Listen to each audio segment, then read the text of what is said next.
You are listening to the Auditory Entertainment's production of The Variable Man by Philip K. Dick, performed by Miranda Johnson and Ryan Johnson. Part 5. Conclusion. At 8 o'clock in the evening, May 15th, 2136, Icarus was launched towards the star Centaurus. A day later, while all Terra waited, Icarus entered the star, traveling at thousands of times the speed of light. Nothing happened. Icarus disappeared into the star. There was no explosion. The bomb failed to go off. At the same time, the Terran war fleet engaged the Centauran outer fleet, sweeping down in a concentrated attack. 20 major ships were seized. A good part of the Centauran fleet was destroyed. Many of the captive systems began to revolt, in the hope of throwing off the imperial bonds. 2 hours later, the massed Centauran war fleet from Armin abruptly appeared and joined the battle.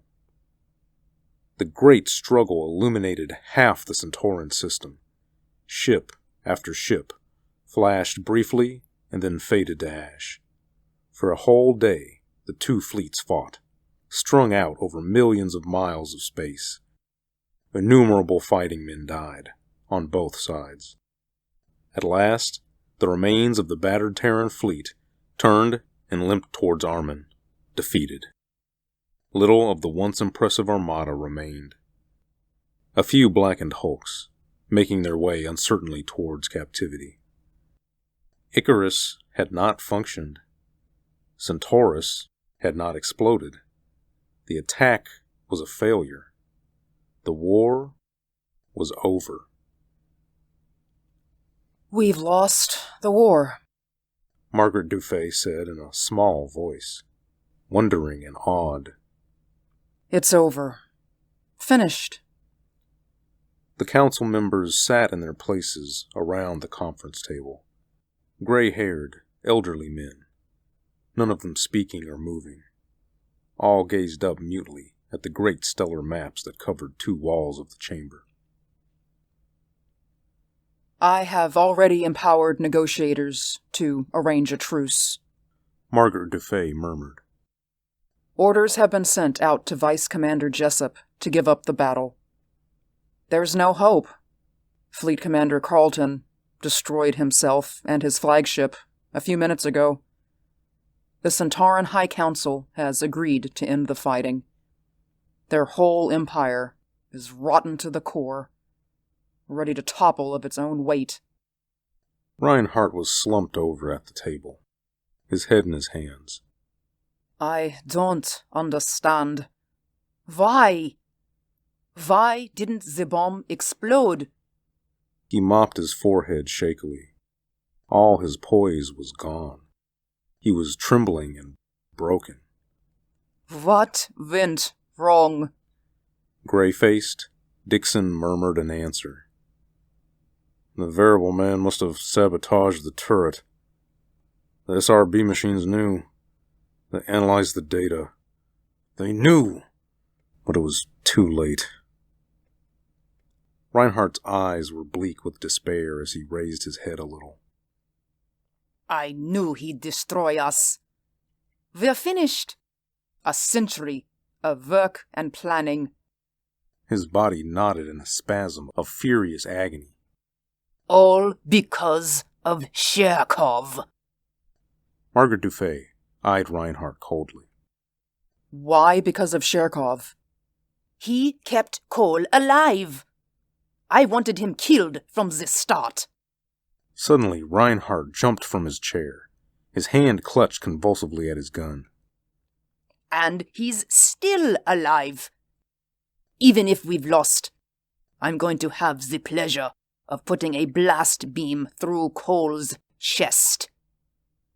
"Sit down," Margaret Dufay ordered. Reinhardt was halfway to the door. "He's still at the Euthanasia Ministry, waiting for the official no. He's not," Margaret Dufay said. Reinhardt froze. He turned slowly, as if unable to believe his senses. What? Cole isn't at the ministry. I ordered him transferred, and your instructions cancelled. Where is he? There was unusual hardness in Margaret Dufay's voice as she answered. With Peter Sherkov, in the Urals.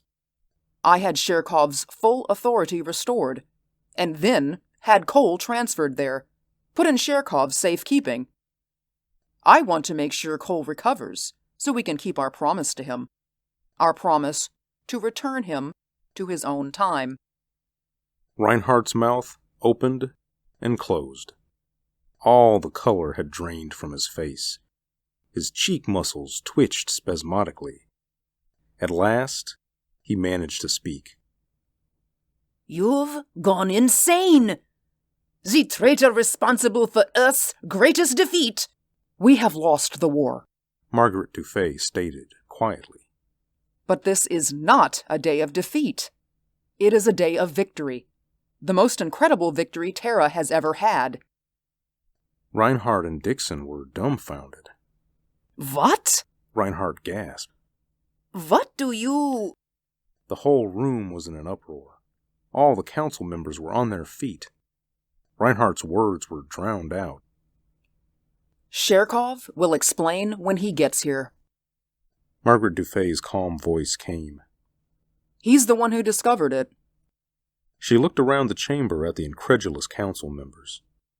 Everyone stay in his seat. You are all to remain here until Sherkov arrives. It is vital you hear what he has to say. His news transforms this whole situation. Peter Sherkov accepted the briefcase of papers from his armed technician. Thanks. He pushed his chair back and glanced thoughtfully around the council chamber. Is everybody ready to hear what I have to say? We're ready, Margaret Dufay answered. The council members sat alertly around the table. At the far end, Reinhardt and Dixon watched uneasily as the big scientist removed papers from his briefcase and carefully examined them. To begin, I recall to you the original work behind the FTL bomb. Jameson Hedge was the first human to propel an object at a speed greater than light. As you know, that object diminished in length and gained in mass as it moved towards light speed. When it reached that speed, it vanished. It ceased to exist in our terms. Having no length, it could not occupy space. It rose to a different order of existence. When Hedge tried to bring the object back, an explosion occurred. Hedge was killed, and all his equipment was destroyed. The force of the blast was beyond calculation. Hedge had planted his observation ship many millions of miles away. It was not far enough, however. Originally, he had hoped his drive might be used for space travel. But after his death, the principle was abandoned. That is, until Icarus. I saw possibilities of a bomb, an incredibly powerful bomb, to destroy Centaurus and all of the Empire forces. The reappearance of Icarus would mean the annihilation of their system. As Hedge had shown, the object would re-enter space already occupied by matter, and the cataclysm would be beyond belief. But Icarus never came back. Reinhardt cried. Cole altered the wiring, so the bomb kept on going. It's probably still going. Wrong, Sherkov boomed. The bomb did reappear, but it didn't explode. Reinhardt reacted violently. You mean? The bomb came back, dropping below the FTL speed as soon as it entered the star Proxima. But it did not explode. There was no cataclysm. It reappeared and was absorbed by the sun, turned into gas at once. Why didn't it explode? Dixon demanded. Because Thomas Cole solved Hedge's problem. He found a way to bring the FTL object back into this universe without collision, without an explosion. The variable man found what Hedge was after. The whole council was on its feet. A growing murmur filled the chamber, a rising pandemonium breaking out on all sides. I don't believe it. Reinhardt gasped. It isn't possible. If Cole solved Hedge's problem, that would mean... He broke off, staggered. Faster-than-light drive can now be used for space travel, Sherkov continued, waving the noise down. As Hedge intended. My men have studied the photographs of the turret control. They don't know how or why yet, but we have the complete records of the turret. We can duplicate the wiring as soon as the laboratories have been repaired. Comprehension was gradually beginning to settle over the room. Then it will be possible to build FTL ships, Margaret Dufay murmured, dazed. And if we can do that... Then I showed him the control turret. Cole understood its purpose.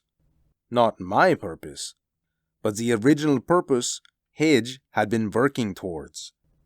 Cole realized Icarus was actually an incomplete spaceship, not a bomb at all. He saw what Hedge had seen, an FTL space drive. He set out to make Icarus work.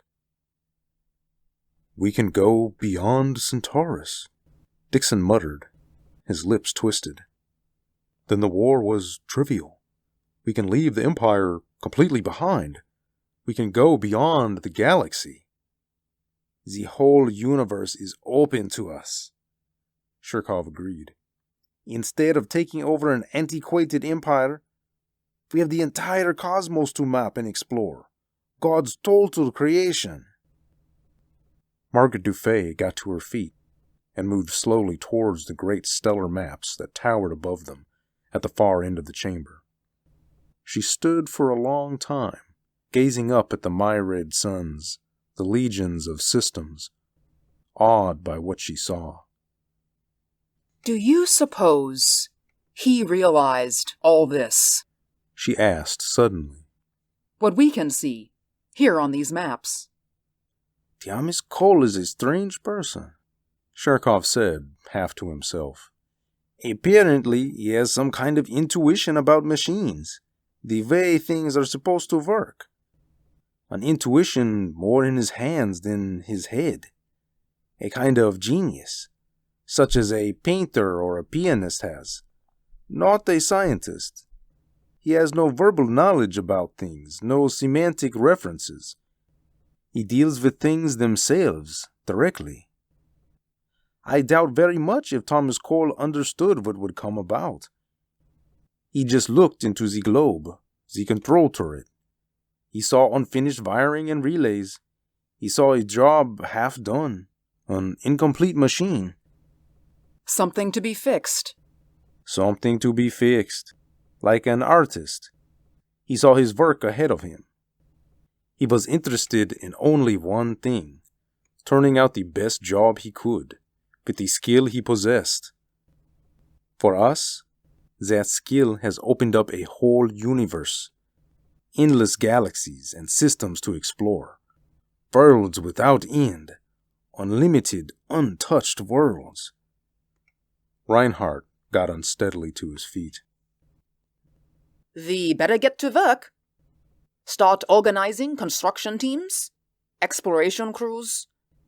We'll have to reconvert from war production to ship designing. Begin the manufacture of mining and scientific instruments for survey work. That's right, Margaret Dufay said. She looked reflexively up at him. But you're not going to have anything to do with it. Reinhardt saw the expression on her face. His hand flew to his gun, and he backed quickly towards the door. Dixon leaped up and joined him. Get back! Reinhardt shouted. Margaret Dufay signaled, and a phalanx of government troops closed in around the two men. Grim-faced, efficient soldiers with magnetic grapples ready. Reinhardt's blaster wavered, towards the council members sitting shocked in their seats, and towards Margaret Dufay, straight at her blue eyes. Reinhardt's features were distorted with insane fear. Get back! Don't anyone come near me, or she'll be the first to get it. Peter Shirkov slid from the table, and with one great stride, swept his immense bulk in front of Reinhardt. His huge black furred fist rose in a smashing arc. Reinhardt sailed against the wall, struck with a ringing force, and then slid slowly to the floor. Government troops threw their grapples quickly around him and jerked him to his feet. His body was frozen rigid. Blood dripped from his mouth. He spat bits of tooth. His eyes glazed over. Dixon stood dazed, mouth open, uncomprehending, as the grapples closed around his arms and legs. Reinhardt's gun skidded to the floor as he was yanked towards the door. One of the elderly council members picked the gun up and examined it curiously. He laid it carefully on the table. "Fully loaded," he murmured. "Ready to fire." Reinhardt's battered face was dark with hate. I should have killed all of you! All of you! An ugly sneer twisted across his shredded lips. If I could get my hands loose. "You won't," Margaret Dufay said. "You might as well not even bother to think about it." She signaled to the troops, and they pulled Reinhardt and Dixon roughly out of the room. Two dazed figures, snarling and resentful. For a moment, the room was silent. Then, the council members shuffled nervously in their seats, beginning to breathe again. Shirkov came over and put his big paw on Margaret Dufay's shoulder. "Are you all right, Margaret?" She smiled faintly. "I'm fine, thanks." Shirkov touched her soft hair briefly. Then he broke away and began to pack up his briefcase busily. "I have to go. I'll get in touch with you later." "Where are you going?" she asked hesitantly. "Can't you stay and—" "I've got to get back. To the Urals." Shirkov grinned at her over his bushy black beard as he headed out of the room. "Some very important business to attend to." Thomas Cole was sitting up in bed when Shirkov came to the door. Most of his awkward, hunched-over body was sealed in a thin envelope of transparent, airproof plastic. Two robot attendants whirred ceaselessly at his side, their leads contacting his pulse, blood pressure, respiration, body temperature.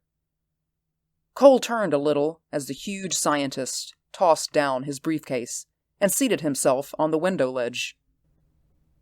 "How are you feeling?" Shirkov asked him. "Better. You see, we've quite advanced therapy. Your burns should be healed in a few months." "How's the war coming?" "The war is over." Cole's lips moved. "Icarus?" "Icarus went as expected. As you expected." Shirkov leaned toward the bed. "Cole, I promise you something. I mean to keep my promise, as soon as you're well enough." "To return me to my own time?" "That's right. It's a relatively simple matter, now that Reinhardt has been removed from power. You'll be back home again, back in your own time, your own world. We can supply you with some discs of platinum or something of the kind to finance your business. You'll need a new fix-it truck, tools and clothes. A few $1,000s ought to do it." Cole was silent. "I've already contacted Histo Research," Shirkov continued. "The time bubble is ready as soon as you are. We're somewhat beholden to you, as you probably realized. You've made it possible for us to actualize our greatest dream, The whole planet is seething with excitement. They're changing our economy over from war to... They don't resent what happened? The dud must have made an awful lot of people feel downright bad. At first, but they got over it, as soon as they understood what was ahead.